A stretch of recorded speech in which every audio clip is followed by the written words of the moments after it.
Good day, everybody. This is Yin Yang in California with your usual TR Thursday, The Rules Thursday with Ellen Fein and Sherrie Schneider's series of books on the rules, time-tested secrets for capturing the heart of Mr. Right, more rules to live and love by, time-tested secrets for making your marriage work, and the Rules Handbook by Ellen Fein and Sherrie Schneider, a guide to creating loving and lasting relationships.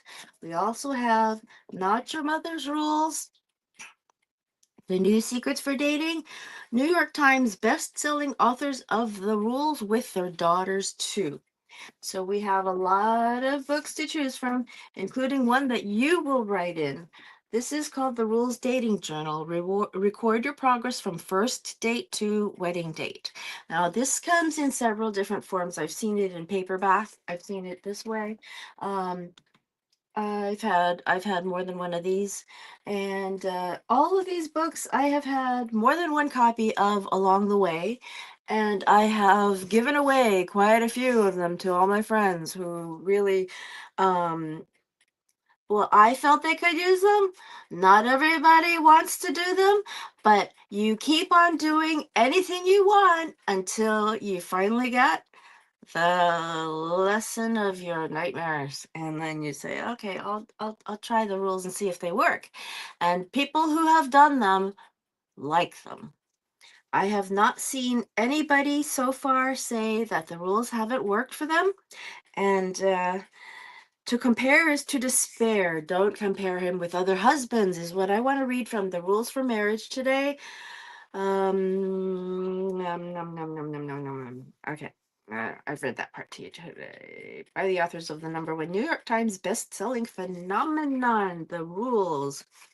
Okay. We all have friends whose husbands either make sure, so let me start over again. Okay. Men can also learn from what we're trying to do here because the idea is we try to get people to like us more rather than less, have people want more of us rather than less of us. Okay, now we all have friends whose husbands either make more money, have tighter abs, are more compassionate, have nicer parents, spend more time with their kids, or fill in the blank. How many times have you innocently pointed out one attribute or another to your husband? You know, Mark just bought Jill a Mercedes SUV and they're going to Hawaii in January. You nonchalantly mention to your husband, despite the fact that you are still driving your 7-year-old station wagon and he's planning a camping trip. Adam made partner last week, you announced to your husband, whose position is being eliminated in a corporate merger. Peter runs 5 miles a day. You brag to your spouse who is 35 pounds overweight and uses the stationary bike you bought him to hang his tight-fitting trousers on. John really listens when Lisa talks. Bob is home every night for dinner. Jeff's parents babysit for their kids every weekend. Do you recognize yourself in these comments? It's natural to slip from time to time, especially when you're feeling out of sorts or jealous, but you must try to hold your tongue. Your husband will not appreciate the commentary, and he might even get vicious and point out that Peter, the avid runner, has been out of work for months, and that's why he has so much time to exercise. If your husband is typical, he will rarely say, "You're right," and strive to be more like Mark, Adam, Peter, or John. He will either deny that he's not a good listener or breadwinner, point out the flaws in the husbands you are gushing about, or remind you that you didn't marry someone rich, athletic, or whatever. He might get really angry and shout, "Then why didn't you marry him?" Or he might get even by reminding you how Jane works full time, yet manages to take care of 3 kids and is active on the PTA, while you are a stay-at-home mom with 1 child. Any way you look at it, you lose. So why go there? You will do more damage than good. We're not saying that your motives can't be pure. You may be genuinely worried about your husband's health and want to inspire him to be healthy and fit. Or you may want to nudge your lackadaisical spouse into being more ambitious at work for your family's future financial security. But it's more likely that you are angry and seeking revenge by trying to put your husband down. In either case, your tactic is sure to backfire. So, if you don't want to emasculate your husband and possibly create ill feelings, try to refrain from pointing out the one or two qualities other married men have that your husband doesn't. Granted, we don't always mean to be hurtful when we say such things. We're just venting frustration, but it is hurtful, and your husband is going to feel that he's not making you happy. You should always try to make your husband think he's making you happy. Believe it or not, the more he thinks he's making you happy, the harder he will try. Do you remember in the film Gone with the Wind? Some of you aren't old enough to have watched it 15 times, like a lot of us have. Even my parents' generation had watched it, and my parents were immigrants, so get that. But anyway, there's a part where there's a deathbed scene where the woman says to her, "And never let him know." Isn't that crazy?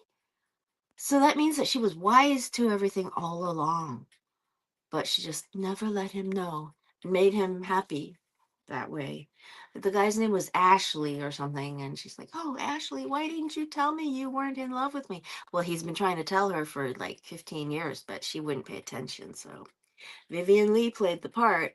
They say, I could get off on a tangent here and talk about how Betty Davis was almost given the part, but anyway, anyway, back to the book. We live in a society riddled with envy where comparing cars, homes, husbands, and incomes is all too common, especially if you have close couple friends and are privy to their lifestyles and finances. But try not to dwell on what you have versus what they have, because it will only erode your marriage and make you forget all the wonderful reasons you married your husband. If you really need to vent, we suggest you find a good closed-mouthed friend who you can complain to rather than your husband. That's the truth. Better yet, try to catch yourself when you're even thinking about what you're not getting from your husband. When a negative thought comes to mind, quickly change your focus to a few of your husband's positive attributes or acts of kindness. Remember the time he stayed up all night with you when you had food poisoning on your honeymoon? You're less likely to say something awful if you change your thoughts to positive ones.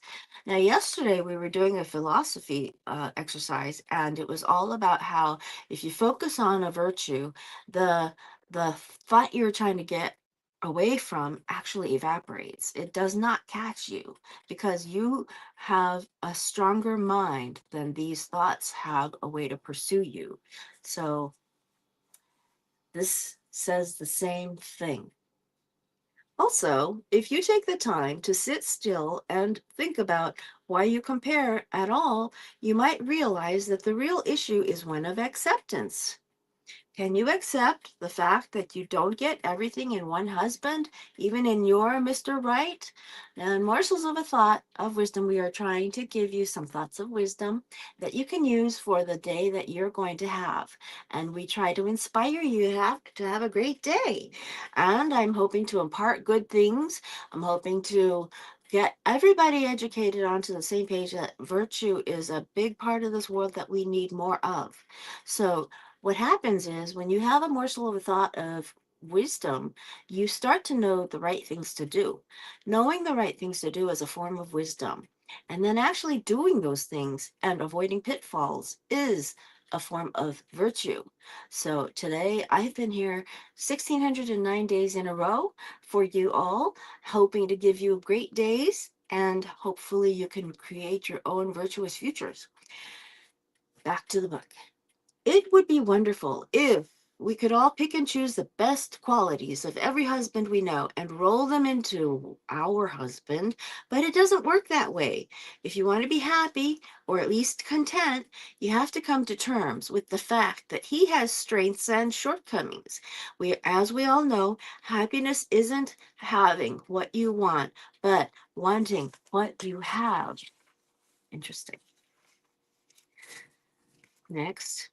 Have a family dinner at least once a week. Now, this is a good lesson to have because it's been stated on TV and various self-help programs that the family that eats together stays together, the family that walks together stays together, etc., etc., etc. So here is rule number 20 in the rules for marriage. It says have a family dinner at least once a week. In this frenetic world of pagers, cell phones, Facebook, Twitter, email, online trading, Chinese takeout, and bad airline food, just about every husband craves a quiet dinner at home once a week or more. It doesn't matter if you cook up his favorite meal or order in. The point is to pick a night where everyone comes to the table at an agreed upon hour and no one watches TV, listens to the radio, or calls or answers the phone. By day, your husband is raiding corporations or living out of a suitcase and maybe even reading contracts and other documents when he goes to the bathroom and trying to figure out when he's going to see his son play soccer, visit his mother in the nursing home, plan the vacation he hasn't had in 5 years. You get the idea. By night, he wants a tranquil, Norman Rockwell kind of dinner without headaches or crises from friends, family, or business associates and clients. Having a family dinner will make him feel like he's not just an automaton, not just a worker, but a family man. If he had a good childhood filled with family dinners, it will remind him of that. If he didn't have a good childhood, he will feel that you are making up for it. He will feel calm, that all is well with the world. For 2 hours, he can forget that his company is being taken over or that the stock market is down. Um, I had something I was just going to add to this. What was it? I can't remember. It was on this page that I thought of it too. It was on this page that I thought of it.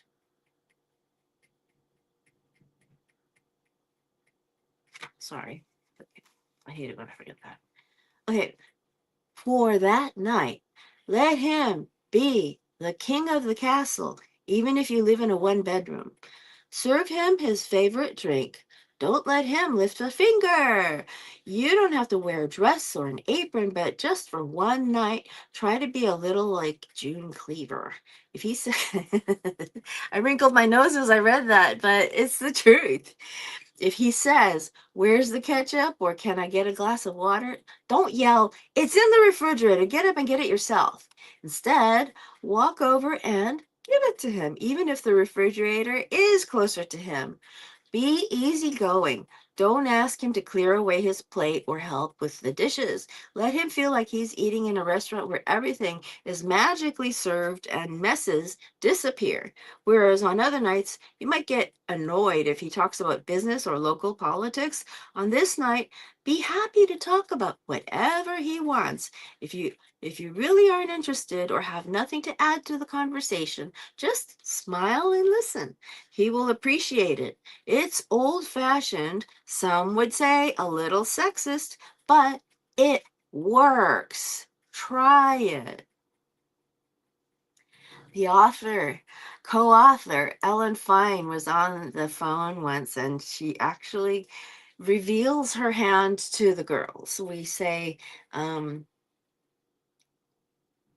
can't remember her example exactly, but it's something like, gee, thanks for helping with the dishes. Next time we could use soap. It'll be really clean. And she said something. Ellen Fine said something like, in the back of your mind, you're thinking, idiot. But in front, you are doing this because just for the one night a week or just every so often for that night, when you're trying to let him be the king of the castle, you are appealing to his male origins, okay? Your biological male origins, okay? This rule is not just good for your husband, but for you and your children. If you are a working mother, you are no doubt stressed out by the juggling act you have to perform every day. A weekly family dinner will give you a sense of belonging and togetherness. For 1 hour, you will not feel like a rat in a maze. If you don't set aside one special night every week, you run the risk of being like strangers passing through the night, eating separately, not speaking for 2 days, and losing a sense of family. This can happen quite easily in our telephone tag society. Don't let it happen to you. Don't let it happen to you. Now I'm trying to find the pages that I wanted. There we are. Now, don't hang on his every word. We know very attractive women who don't feel pretty when they are not dating anyone or when the men they are dating stop calling. Conversely, we know less attractive women who feel pretty no matter what, single, married, or divorced. Interesting.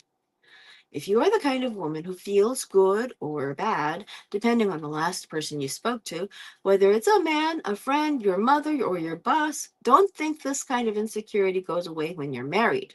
It doesn't, unless you really work at not hanging on your husband's every word. For example, we know several married women who are easily hurt when their husbands criticize them. Mary Jo is one of them. Her husband, Tom, would frequently comment on her parenting skills. He was always looking over her shoulder when she was taking care of their 2-year-old son. Are you sure you're not giving him too much medicine? Is that sweater warm enough? It's really cold outside. Did you hear that cough? I think you should think twice about going out today. You get the idea. At times, Mary Jo was so hurt she couldn't even respond. At other times, she couldn't contain her anger and screamed, "Since you're so perfect, why don't you stay home and take care of him? Do you think I'm a moron that I didn't measure the medicine I gave him?" When she erupted with anger, it made matters worse. Her husband would look at her in disbelief. "Why are you getting so upset? I didn't say you were doing anything wrong. I was just trying to help. God, you're so sensitive." Of course, that only made her feel twice as bad. She thought, "I'm not a good mother and I'm too sensitive." Ugh, dang. Wow. No matter what Mary Jo did, she always felt inadequate. Even though she constantly consulted her pediatrician, married friends, and baby books for advice, and all reassured her she was doing everything right, she never felt good enough because her husband never gave her the praise she was looking for. She believed him and thought everyone else must be too lenient or plain wrong. Morsels of a thought of wisdom. We are in Ellen Fein and Sherrie Schneider's book, and we are talking about the rules for marriage, time-tested secrets for capturing the for time-tested secrets for making your marriage work. There's the title. Here's what we told Mary Jo and other women in similar situations. Don't hang on your husband's every word. If you know you're a good mother, your husband's comments are no reflection on you. Maybe this is his way of being involved. Maybe his father did the same thing to his mother. Whatever. Detach. Don't take it personally. You can then either ignore the advice or take it if he has any good suggestions. Maybe the sweater isn't warm enough. I recall, um, my uncle carrying the baby said, "Do you have any sweaters for her? It's getting cold out here." And my mother immediately grabbed a sweater. And after it was put on, I looked at him in disbelief, like, "Wait, these sleeves are way too long for me. They're all rippled." And he would smile at me. I was the child in question here. And he was the one who made the comment. And she had the sweater all right. She just didn't have it out yet. That's all. Sometimes you just have to go along with it. You're with two people. You're not always the most important person in the world. That's something I would say. I learned that from a friend who said, when you're in a conversation with other people, you're not always the focus of the attention. And you got to live with that because we're all part of this world. We can't always be the center of attention. We can't always be the one who's right. So don't even worry about it. Easier said than done, of course, say the authors, but over time, Mary Jo came to see a pattern.